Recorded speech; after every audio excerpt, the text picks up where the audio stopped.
नमस्कार, आप सभी का स्वागत है द हिस्ट्री यूट्यूब चैनल में और मैं हूं विकास टेकरे। हाजिर हूं एनसीईआरटी कक्षा 6वीं के अध्याय 10 नए साम्राज्य और राज्य के बारे में। हम यहां पर जानने का प्रयास करेंगे कि किस प्रकार से नए साम्राज्य और नए राज्यों का विकास हुआ और कैसे बड़े-बड़े राजाओं के बारे में हमें जानकारी मिलती है। दोस्तों, अगर आप कक्षा 6वीं के विद्यार्थी हैं या फिर किसी भी प्रतियोगी परीक्षा की तैयारी कर रहे हैं तो आपके लिए यह वीडियो बहुत ज़्यादा महत्वपूर्ण होने वाला है, क्योंकि हम इसमें एनसीईआरटी के इस चैप्टर को पूरी तरह कवर न करते हुए इसे समराइज़ करेंगे, यानी कि उन महत्वपूर्ण बिंदुओं को लेकर आपको समझाएंगे जो आपके लिए जानना बहुत ज़रूरी है। इस वीडियो में मैं केवल इस चैप्टर को आपको पढ़कर सुनाऊंगा। आपको काफ़ी ध्यान से सुनना है और इसके नोट्स बनाने हैं और आने वाले वीडियोस में मैं इनके टेस्ट क्वेश्चन भी आपके लिए लेकर आऊँगा। आइए देखते हैं, प्रशस्ति किसे कहते हैं। हम अक्सर सुनते हैं प्रयाग प्रशस्ति, तो वहाँ पर यह प्रश्न उठता है कि प्रशस्ति आखिर कहते किसे हैं। दोस्तों, प्रशस्ति एक विशेष प्रकार का अभिलेख होता है जो किसी शासक की प्रशंसा में लिखा जाता है। प्रशस्ति एक संस्कृत शब्द है जिसका अर्थ है प्रशंसा। समुद्रगुप्त से संबंधित इलाहाबाद यानी प्रयाग प्रशस्ति और गौतमीपुत्र श्री सातकर्णी की प्रशस्ति महत्वपूर्ण उदाहरण हैं। इनमें संबंधित शासक की अन्य जानकारियां भी हमें प्राप्त होती है। अब हम जानते हैं समुद्रगुप्त की प्रशस्ति के बारे में। समुद्रगुप्त गुप्त वंश के एक महत्वपूर्ण शासक थे जिन्हें भारत का नेपोलियन कहा जाता है। समुद्रगुप्त के बारे में हमें इलाहाबाद यानी कि प्रयाग प्रशस्ति में अशोक स्तंभ पर खुदे एक लंबे अभिलेख से पता चलता है। इसकी रचना समुद्रगुप्त के दरबार में कवि व मंत्री रहे हरिसेन द्वारा एक काव्य के रूप में की गई थी। इसमें समुद्रगुप्त की प्रशंसा में हरिसेन लिखते हैं, जिनका शरीर युद्ध के मैदान में कुठारों, कुल्हाड़ियों, तीरों, भालों, बर्छों, तलवारों, लोहे की गदाओं, नुकीले तीरों तथा अन्य सैकड़ों हथियारों से लगे घावों के दाग से भरे होने के कारण भी अत्यंत सुंदर दिखाई पड़ता है। हालांकि यह कवि की अतिशयोक्ति हो सकती है, परंतु इस वर्णन से हमें पता चलता है कि समुद्रगुप्त एक प्रतापी शासक हुआ करते रहे होंगे। समुद्रगुप्त की विजय के विषय में भी प्रयाग प्रशस्ति से हमें जानकारी मिलती है। हरिसेन 4 विभिन्न प्रकार के राजाओं और उनके प्रति समुद्रगुप्त की नीतियों का वर्णन करते हैं। पहले स्थान पर आते हैं। पहली श्रेणी में आर्यावर्त के उन 9 शासकों का वर्णन है जिन्हें समुद्रगुप्त ने हराकर उनके राज्यों को अपने साम्राज्य में मिला लिया था। यहाँ पर आप मैप में देख सकते हैं, जिन राज्यों को हरे रंग में दर्शाया गया है वे आर्यावर्त शासक हैं। इसके बाद आप देखेंगे, इसके बाद दक्षिण पथ के 12 शासक आते हैं। इनमें से कुछ की राजधानियां अत्यंत संपन्न थी। समुद्रगुप्त ने इन राज्यों को जीता, लेकिन उन्हें फिर से शासन करने की अनुमति दे दी। तीसरे नंबर पर आते हैं पड़ोसी देशों में असम, तटीय बंगाल, नेपाल और उत्तर पश्चिम के कई गण या संघ आते थे। ये समुद्रगुप्त के लिए उपहार लाते थे, उनकी आज्ञाओं का पालन करते थे तथा उनके दरबार में उपस्थित हुआ करते थे। इन राज्यों के विषय में आप बैंगनी रंग से इस मैप में देख सकते हैं। चौथे नंबर पर आते हैं वह इलाके संभवतः बाहरी इलाके कुषाण तथा शक वंश के थे। इसमें श्रीलंका के शासक भी शामिल थे। इन्होंने समुद्रगुप्त की अधीनता स्वीकार की और अपनी पुत्रियों का विवाह समुद्रगुप्त से किया। इन राज्यों को आप नीले रंग में देख सकते हैं। इस प्रकार समुद्रगुप्त के विषय में प्रयाग प्रशस्ति से हमें महत्वपूर्ण जानकारी प्राप्त होती है। अब और जानते हैं कि प्रयाग प्रशस्ति से अन्य किन शासकों के बारे में हमें जानकारी मिलती है। प्रयाग प्रशस्ति से समुद्रगुप्त के पूर्वजों के बारे में भी पता चलता है। उनकी माँ कुमार देवी लिच्छवीगण की थी और पिता चंद्रगुप्त प्रथम गुप्त वंश के पहले शासक थे, जिन्होंने महाराजा धीराज की उपाधि धारण की थी। समुद्रगुप्त ने भी यह उपाधि धारण की थी। उनके दादा और परदादा का महाराजा के रूप में ही उल्लेख होता है। समुद्रगुप्त की जानकारी के महत्वपूर्ण स्रोतों में अभिलेख, सिक्के तथा उनके पुत्र चंद्रगुप्त द्वितीय के अभिलेख व वंशावली से यह जानकारी हमें मिलती है। दोस्तों, यहाँ पर महाराजा धीराज की उपाधि से हमें यह पता चलता है कि समुद्रगुप्त के दादा और उनके परदादा किसी राजा के अधीन रहे होंगे, इसीलिए उनके पास केवल राजा की उपाधि थी, ना कि वे एक बड़े साम्राज्य के, ताकि उनके पास महाराजा की उपाधि हो। इसके बाद हम देखते हैं विक्रम संवत के बारे में। 58 ईसा पूर्व में प्रारंभ होने वाले विक्रम संवत को परंपरागत रूप से गुप्त राजा चंद्रगुप्त द्वितीय, जिन्हें हम विक्रमादित्य के नाम से जानते हैं, उनके नाम से जोड़ा जाता है और ऐसा कहा जाता है कि उन्होंने शकों पर विजय के प्रतीक के रूप में इस संवत की स्थापना की तथा विक्रमादित्य की उपाधि धारण की। इसके बाद हम जानते हैं हर्षवर्धन के बारे में। हर्षवर्धन भी एक प्रतापी शासक हुए वर्धन वंश के। इनके पिता का नाम था पुष्यभूति वर्धन। यही कारण है कि इनके वंश को पुष्यभूति वंश भी कहा जाता है। हर्षवर्धन करीब 1400 साल पहले हर्षवर्धन ने शासन किया। हर्ष अपने पिता के सबसे बड़े बेटे नहीं थे, पर अपने पिता और बड़े भाई की मृत्यु हो जाने पर थानेश्वर के राजा बने। उनके बहनोई कन्नौज के शासक थे। जब बंगाल के शासक ने उनके बहनोई को मार डाला तो हर्ष ने कन्नौज को अपने अधीन कर लिया और बंगाल पर आक्रमण कर दिया। मगध तथा संभवतः बंगाल को भी जीतकर उन्हें पूर्व में जितनी सफलता मिली थी, उतनी सफलता अन्य जगहों पर नहीं मिली। जब उन्होंने नर्मदा नदी को पार कर दक्कन की ओर आगे बढ़ने की कोशिश की, तब चालुक्य नरेश पुलकेशिन द्वितीय ने उन्हें रोका था और पुलकेशिन द्वितीय के अभिलेख से हमें इस बात की जानकारी मिलती है। हर्षचरित के बारे में हम जानते हैं। हर्षवर्धन के दरबारी कवि बाणभट्ट ने संस्कृत में उनकी जीवनी हर्षचरित लिखी। इसमें हर्षवर्धन की वंशावली देते हुए उनके राजा बनने तक का वर्णन है। चीनी यात्री श्वेनतांग यानी हैंसांग लंबे समय तक हर्ष के दरबार में रहा था। इसके बाद हम देखते हैं पल्लव, चालुक्य और पुलकेशिन द्वितीय की प्रशस्तियों के बारे में और जानते हैं इन प्रशस्तियों से हमें क्या जानकारी मिलती है। इस काल में पल्लव और चालुक्य दक्षिण भारत के सबसे महत्वपूर्ण राजवंश थे। पल्लवों का राज्य उनकी राजधानी कांचीपुरम के आसपास के क्षेत्रों से लेकर कावेरी नदी के डेल्टा तक फैला था, जबकि चालुक्यों का राजा कृष्णा और तुंगभद्री नदियों के बीच स्थित था। चालुक्य इनका राज्य कृष्णा और तुंगभद्रा नदियों के बीच में स्थित था। चालुक्य की राजधानी ऐहोल थी। यह एक प्रमुख व्यापारिक केंद्र थी। धीरे धीरे यह एक धार्मिक केंद्र भी बन गया, जहाँ कई मंदिर बने। पल्लव और चालुक्य एक दूसरे की सीमाओं का अतिक्रमण करते थे। मुख्य रूप से राजधानियों को निशाना बनाया जाता था, जो समृद्ध शहर थे। पुलकेशिन द्वितीय सबसे प्रसिद्ध चालुक्य शासक थे। उनके बारे में हमें उनके दरबारी कवि रविकीर्ति द्वारा रचित प्रशस्ति से पता चलता है। इसमें उनके पूर्वजों, खासतौर पर पिछली 4 पीढ़ियों के बारे में बताया गया है। पुलकेशिन द्वितीय को अपने चाचा से यह राज्य मिला था। रविकीर्ति के अनुसार उन्होंने पूर्व तथा पश्चिम दोनों समुद्र तटीय इलाकों में अपने अभियान चलाए। इसके अतिरिक्त हर्ष को भी आगे बढ़ने से रोका। हर्ष का अर्थ आनंद होता है। रविकीर्ति ने लिखा, इस पराजय के बाद हर्ष अब हर्ष नहीं रहा। पुलकेशिन द्वितीय ने पल्लव राजा के ऊपर भी आक्रमण किया, जिसे कांचीपुरम की दीवार के पीछे शरण लेनी पड़ी थी। पर चालुक्यों की विजय आपातकालीन चालुक्यों की विजय अल्पकालीन थी।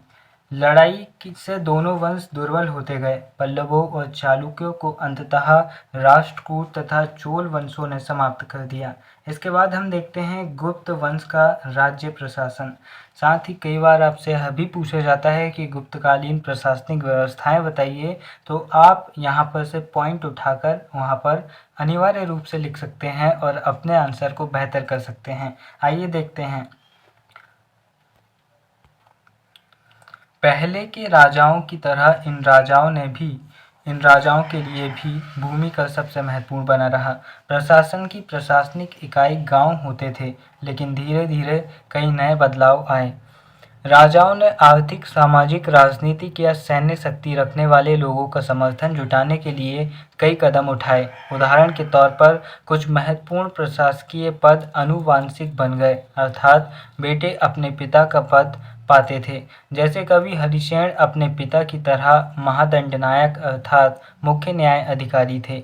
कभी कभी एक ही व्यक्ति कई पदों पर कार्य करता था, जैसे कि हरिशेन एक महादंडनायक होने के साथ साथ कुमारामात्य अर्थात एक महत्वपूर्ण मंत्री तथा एक संधि विग्रहिक अर्थात युद्ध और शांति के विषयों का भी मंत्री था। संभवतः वहाँ के स्थानीय प्रशासन में प्रमुख व्यक्तियों का महत्वपूर्ण या फिर बहुत बोलबाला था। इनमें नगर श्रेणी यानी मुख्य बैंकर या शहर का व्यापारी, सार्थवाहक यानी व्यापारियों के काफिले का नेता, प्रथम कुलिक अर्थात मुख्य शिल्पकार तथा कायस्थों यानी लिपिकों के प्रधान जैसे लोग होते थे। इस तरह की नीतियाँ कुछ हद तक प्रभावशाली होती थी, पर समय के साथ साथ इनमें से कुछ व्यक्ति इतने अधिक शक्तिशाली हो जाते थे कि वे अपने आप को स्वतंत्र रूप में स्थापित करने का प्रयास करने लगते थे। इसके बाद हम जानने का प्रयास करते हैं सैन्य प्रशासन। इस समय कुछ राजा अभी भी पुराने शासकों की तरह सेना रखते थे। स्थायी सेना के साथ साथ कुछ सेना नायक भी होते थे। इन सेना नायकों को कोई नियमित वेतन नहीं दिया जाता था। शासक इन्हें वेतन के बदले भूमि देते थे। सेना नायक शासक से मिले क्षेत्र में कर वसूली करते थे, जिससे वे अपनी सेना का रखरखाव करते थे। शासक के दुर्बल होने पर ये सेनानायक स्वतंत्र होने का प्रयास करना प्रारंभ कर देते थे।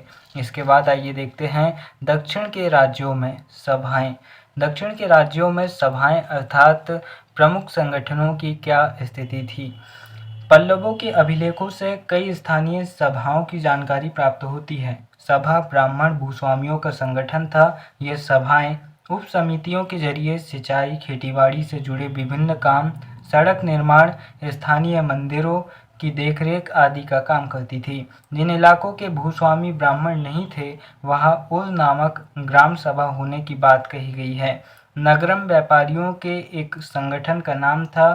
संभवतः इन सभाओं पर धनी तथा शक्तिशाली भूस्वामी और व्यापारियों का नियंत्रण था। इनमें से बहुत सी स्थानीय सभाएं शताब्दियों तक काम करती रही और आज भी एक ग्राम व्यवस्था के रूप में चोलकालीन व्यवस्था हमारे सामने प्रस्तुत है। इसके बाद हम देखते हैं जन सामान्य की स्थिति किस प्रकार की थी।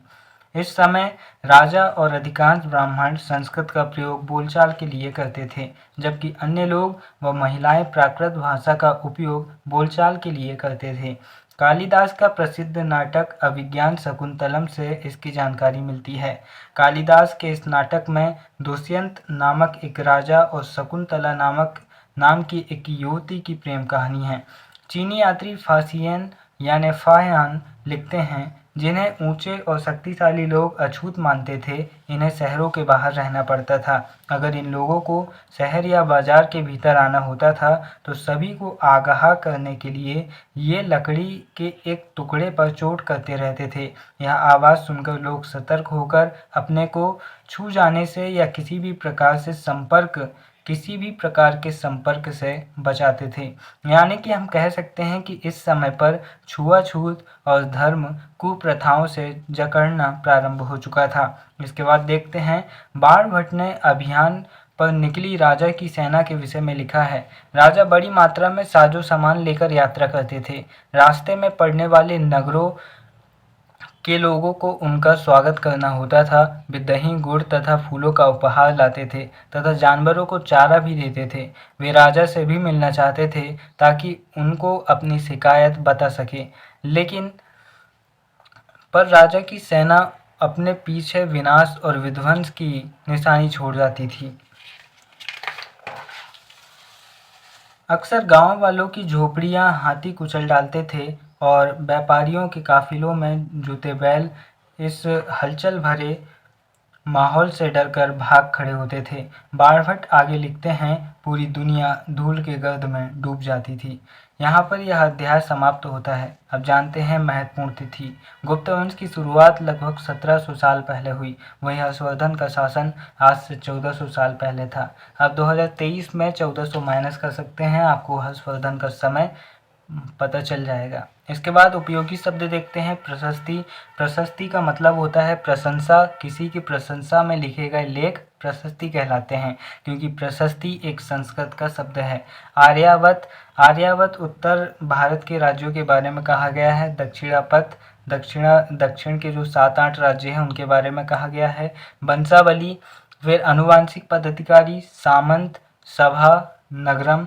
और एक क्वेश्चन आपके लिए छोड़कर हम जा रहे हैं कि दक्षिण पथ का स्वामी किस वंश को कहा जाता था।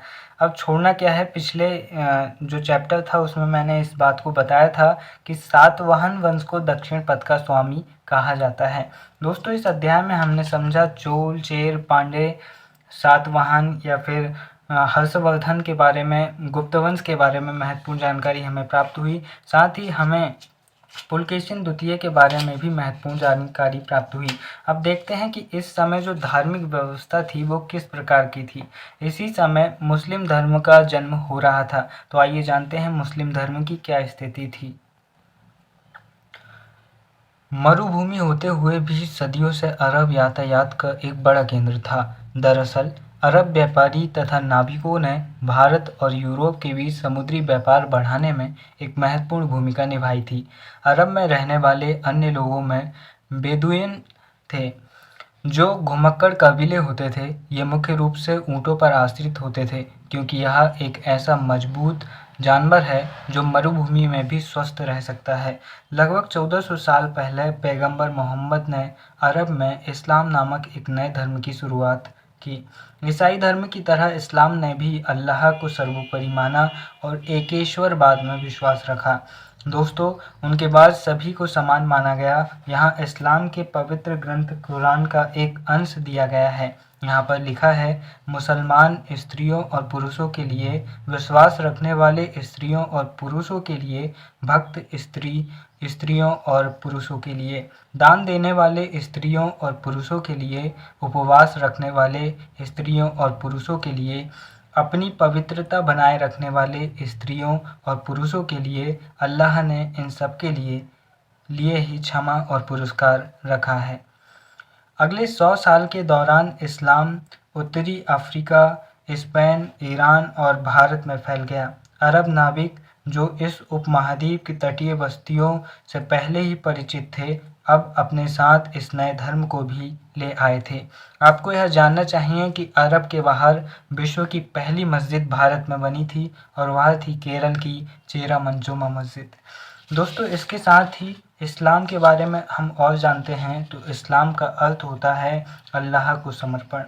इसके विवरण में हम देख सकते हैं कि इस्लाम एक एकेश्वरवादी धर्म है जो अल्लाह की तरफ से अंतिम रसूल और नबी मोहम्मद द्वारा इंसानों तक पहुंचाई गई अंतिम ईश्वरीय किताब कुरान की शिक्षा पर स्थापित है। इसके आधारभूत सिद्धांत की बात करें तो इस्लाम धर्म का आधारभूत सिद्धांत अल्लाह को सर्वशक्तिमान, एकमात्र ईश्वर और जगत का पालक तथा हज़रत मोहम्मद को उनका संदेश वाहक या पैगंबर मानना है। इसके साथ ही कलमा जो कहा जाता है वह इस प्रकार है कि ला इलाहा इल्लल्लाह मुहम्मद रसूल, अर्थात अल्लाह एक है, उसके अलावा कोई दूसरा नहीं और मोहम्मद उसके रसूल या पैगंबर। यहाँ पर महत्वपूर्ण जानकारी हमें जानने को मिली। हमने विभिन्न वंशों के बारे में पढ़ा, हमने पढ़ा इस्लाम धर्म के बारे में, हमने पढ़ा उस समय की व्यवस्थाओं के बारे में। दोस्तों, मैं शायद उतने अच्छे से आपको समझा नहीं पाया हूँ, कहीं मैं हिचकिचाया, कहीं अटका, लेकिन मेरी कोशिश बस एक ही थी कि जो मैं चाहता हूँ अपने आप को नॉलेजफुल बनाना, वही मैं आपके लिए भी चाहता हूँ। दोस्तों, वीडियो के अंत में बस इतना ही कहना चाहूँगा। विलियम ब्लैक कहते हैं, बगैर विरोध के प्रगति नहीं होती। आकर्षण और प्रतिकर्षण के कारण और ऊर्जा, प्यार और नफरत मानव अस्तित्व के लिए आवश्यक है। एक बार और दोहराना चाहूँगा, बगैर विरोध के प्रगति नहीं होती। आकर्षण और प्रतिकर्षण, कारण और ऊर्जा, प्यार और नफरत मानव अस्तित्व के लिए आवश्यक है। यानी कि जब आप कुछ करेंगे तो विरोध जरूर होगा। अगर विरोध से डरेंगे तो जीवन में करेंगे क्या। फिर मिलेंगे। नमस्कार, जय हिंद।